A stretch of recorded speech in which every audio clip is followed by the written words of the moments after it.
Hey all, Hipper here. Today we've made it to Edinburgh in our action hero comparison here.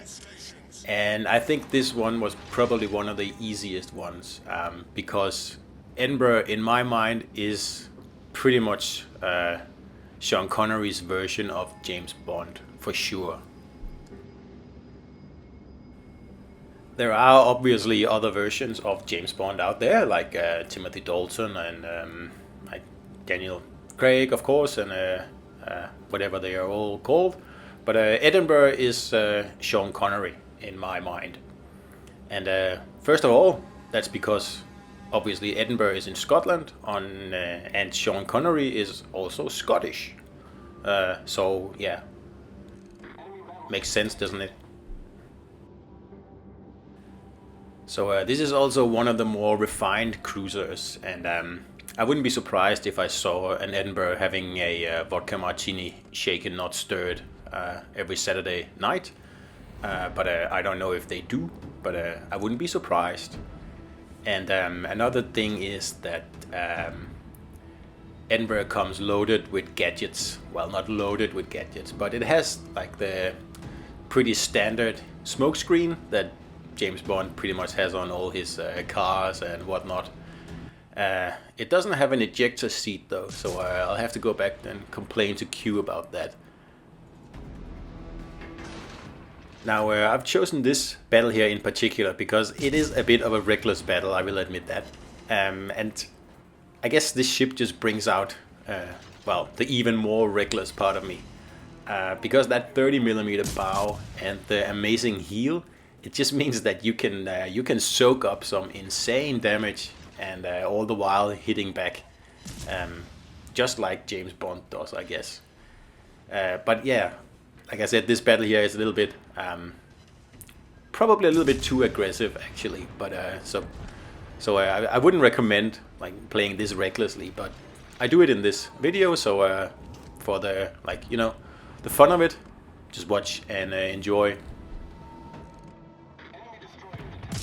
So if there's one thing I would change or improve about Edinburgh, it's probably the speed. I mean, it is just a little bit too slow, I think. And here we eat a lot of torpedoes, but like I said before, just pop the heel and you're fine.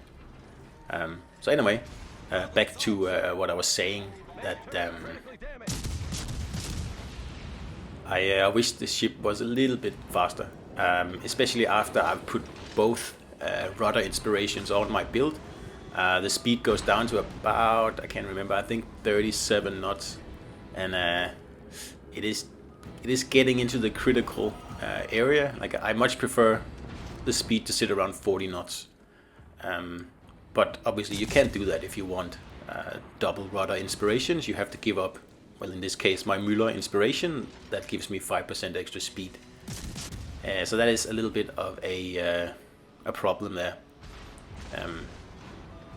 I guess I am playing with full rudder build at the moment, but I may take a sure lane, no, not a sure lane, a Petio Takao. I might take her off again and put Müller back on to get the speed up more around 38.5 knots.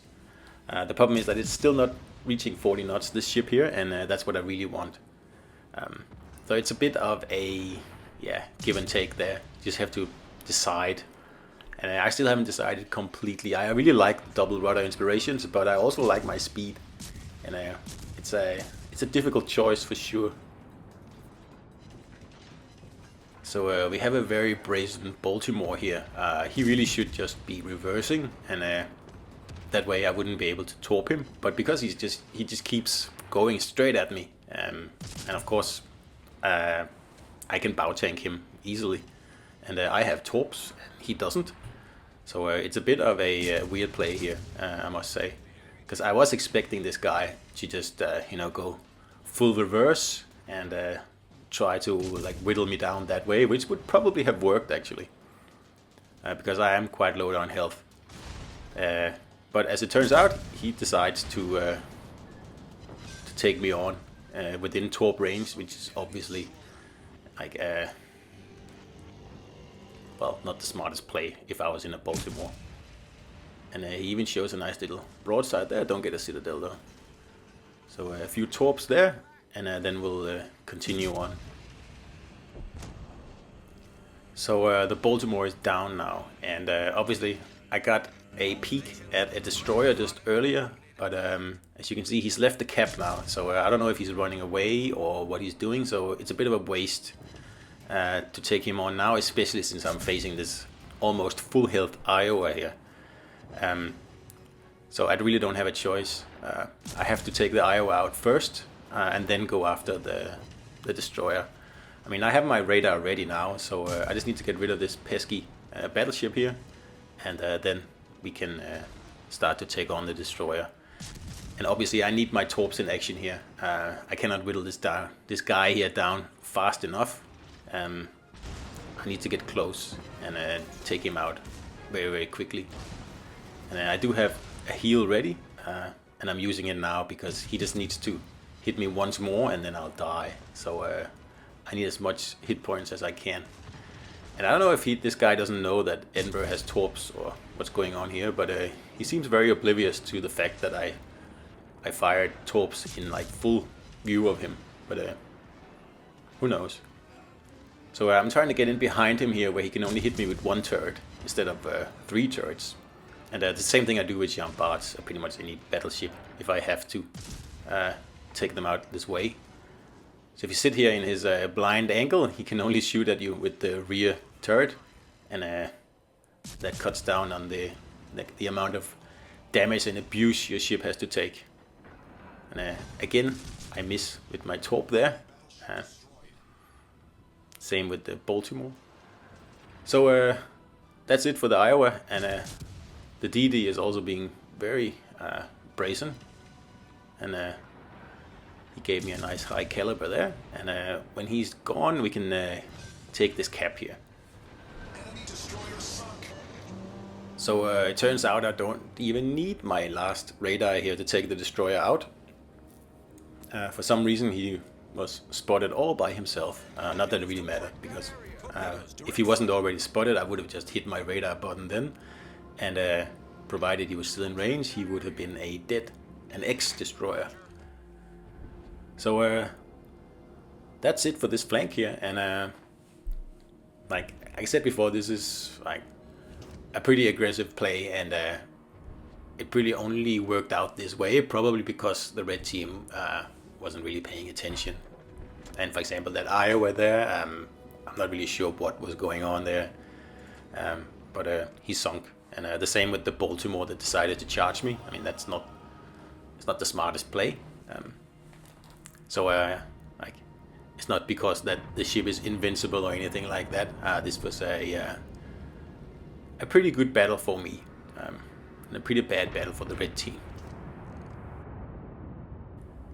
Now the red team isn't completely useless though, because they have actually taken out 4 ships.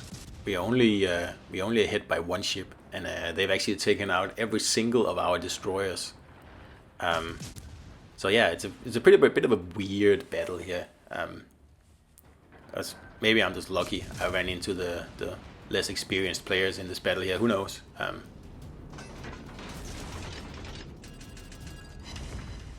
I love shooting American battleship broadsides with the AP in Edinburgh. I'm not really doing it now, but if you catch a Georgia or an Iowa broadside, you can get massive damage with these AP pea shooters here. Don't underestimate that at all. And I've said it before, I don't miss HE on this ship at all, just like I don't miss it on Hipper. Of course, like, it's more situational, and you have to set up like your own damage harvesting. Basically, you cannot just sit and start fires, and that's why it's a bit of a challenging ship to play. Probably one of the more difficult cruisers. Fiji is probably even harder because it's a lot squishier, and Albemarle is also quite a difficult beast.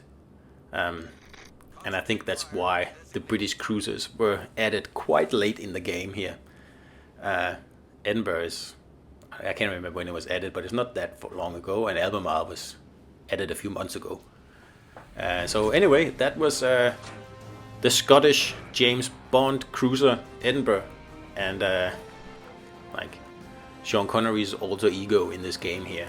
So I hope you enjoyed this video, and I'll see you out there.